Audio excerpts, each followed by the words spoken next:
Ingmar Bergman est un metteur en scène, scénariste, auteur et réalisateur suédois, considéré comme l'un des plus influents cinéastes de l'histoire du cinéma. Il a reçu un nombre impressionnant de récompenses et il est même le seul à avoir reçu la Palme des Palmes au Festival de Cannes, une récompense créée rien que pour lui.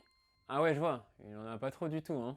Né en 1918 à Uppsala en Suède, Ingmar Bergman se lancera dans des études de littérature et d'histoire, mais ça ne l'intéressait pas vraiment. En réalité, il passait la plupart de son temps au théâtre, où il mettait en scène des pièces de Strindberg ou de Shakespeare. Il mettra en scène sa propre pièce en 1942, La mort de Polichinelle. Approché à la fin de sa représentation, il est engagé comme scénariste à la Svinx Film Industry, la société publique de production de films suédois. Là-bas, il est envoyé sur les tournages pour corriger les dialogues des films, et il va surtout présenter un de ses scénarios à un réalisateur suédois, qui va lui-même le recommander.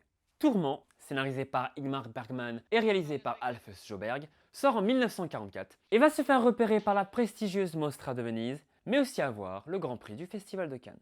Ingmar Bergman va ensuite réaliser un film commande basé sur une pièce radiophonique. Le tournage sera catastrophique, il sera inexpérimenté, mais Crise sort en salle en 1946.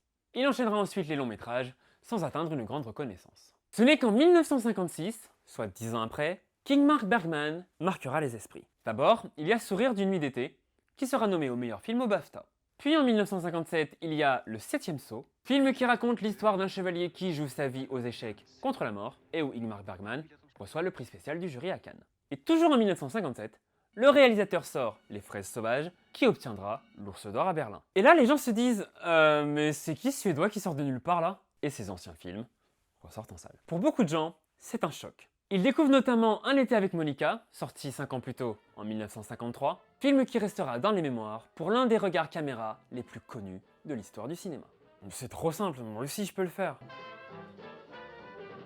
Et en 1965, Ingmar Bergman est hospitalisé. Il souffre d'une pneumonie, il délire et il est persuadé que c'est la fin. De cette expérience traumatisante, il en écrira un film, Persona. Ce film, sur l'identité, marquera les esprits et est l'un des films les plus influents de l'histoire du cinéma. Il tournera en 1971 Cris et chuchotements, qui sera notamment nommé à l'Oscar du meilleur scénario. Il fera par la suite d'autres films marquants, comme Scène de la vie conjugale, Sonate d'automne et Fanny et Alexandre. Après cette dernière œuvre conçue comme film testamentaire, qui recevra 4 Oscars, Ingmar Bergman, lessivé, décidera de prendre une semi-retraite. Il tournera alors des téléfilms, il écrira des scénarios pour les autres, il mettra en scène des pièces de théâtre, mais ne tournera plus aucun film pour le cinéma. Ingmar Bergman décédera en 2007 à l'âge de 89 ans. En 40 ans de carrière au cinéma, il explorera l'âme humaine, que ce soit autour de leurs croyances, de leurs relations amoureuses, de leur vie familiale, mais aussi la question de l'identité et donc, par conséquence, le théâtre. Ingmar Bergman avait aussi un plan emblématique